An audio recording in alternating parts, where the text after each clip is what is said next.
So holes explain holes reaction கேட்டிருக்கு. So holes ரியாக்ஷனுடைய product முதல்ல ஞாபகம் வச்சுக்கிடுங்க. இதோடைய ப்ராடக்ட்டு சாலிசிலிக் ஆசிட். ஸோ இதுதான். ஸோ இப்போ இந்த ரியாக்ஷன் எழுத போகிறேன். முதல்ல ஃபீனால் எடுக்கணும். ஃபீனால் கூட NaOH போடும்போது சோடியம் ஃபீனாக்சைடு வரும்.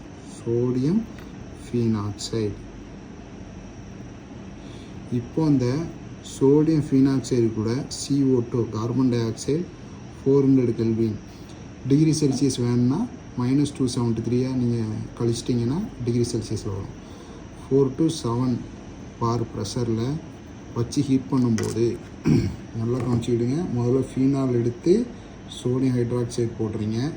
சோடியம் ஃபீனாக்சைடு வருது. அந்த சோடியம் ஃபீனாக்சைடை கார்பன் டை ஆக்சைடு வச்சு ஹீட் பண்ணுறீங்க. ஹீட் பண்ணும்போது சோடியம் சாலிசிலேட் வருது. சாலிசிலேட்.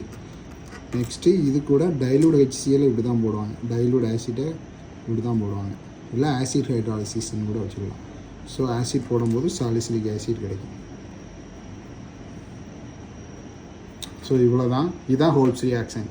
ஸோ இதை வந்து ஃபார்முலாவில் எழுதும்போது ஃபீனாலுக்கு வந்து பென்சின் ரிங் போட்டு இது டீலோக்கலைசேஷன், மேலே ஒரு OH இது போட்டு இது கூட NaOH போட்டிங்கன்னா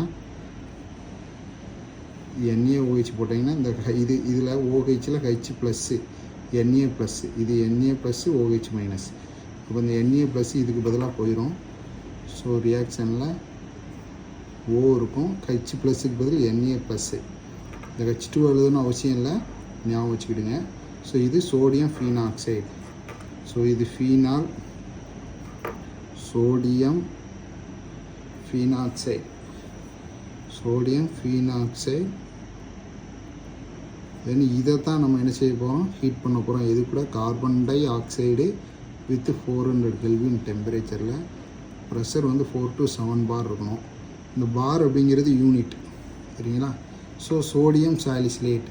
ஸோ இங்கே என்ன நடக்குன்னா Na ப்ளஸ்ன்னு போனோம்னா இது ரியாக்ஷன், ஓகேங்களா? அடுத்து சோடியம் சாலிசிலேட்னா பென்சின் ரிங்கில் மறுபடியும் இந்த OH அப்படியே வந்துடும். ஸோ ஃபீனால் இது கூட இந்த COO இருக்குல்ல, இது அட்டாச் ஆகிரும். கூடயே Naவும் அட்டாச் ஆகிரும். ஸோ COO Na இது மட்டும் ஞாபகம் வச்சுக்கிடுங்க. ஏன்னா ஃபீனாலில் கம்ப்ளீட்டாக சோடியம் ஃபீனாக்சைடெல்லாம் மாறாது, கொஞ்சம் ஃபீனாலும் இருக்கும். அது கூட இந்த COO இன்னொரு பொசிஷனில் கார்னரில் COO அட்டாச் ஆகிரும். அது கூட Na அட்டாச் ஆகிரும். இந்த Na வெளியே போகவும் அதை நிவர்த்தி பண்ணுறதுக்காக மறுபடியும் H ப்ளஸ் வந்துடும். அதெல்லாம் ரொம்ப டீப் மெக்கானிசம், பட் நீங்கள் இப்படி ஞாபகம் வச்சுக்கணும். இப்போ இதை வந்து ஆசிட் ஹைட்ராலிசிஸ் பண்ணிங்க, அதாவது டைலூட் ஆசிட் போட்டீங்க அப்படின்னா பாருங்கள் என்ன நடக்குன்னு. அதே பென்சின் ரிங் தான், OH ஒன்றும் ஆகலை. இந்த COO Na வெளியே போய்ட்டு H உள்ளே வந்தது, அவ்வளோதான். இது Na ப்ளஸ்ஸு, அதை வெளியே போய்ட்டு H ப்ளஸ்ஸு உள்ளே வந்தது. ஸோ இது சாலிசிலிக் ஆசிட், இது சோடியம் சாலிசிலேட். ஸோ இதுதான் வந்து ஹோல்ஸ் ரியாக்ஷன்.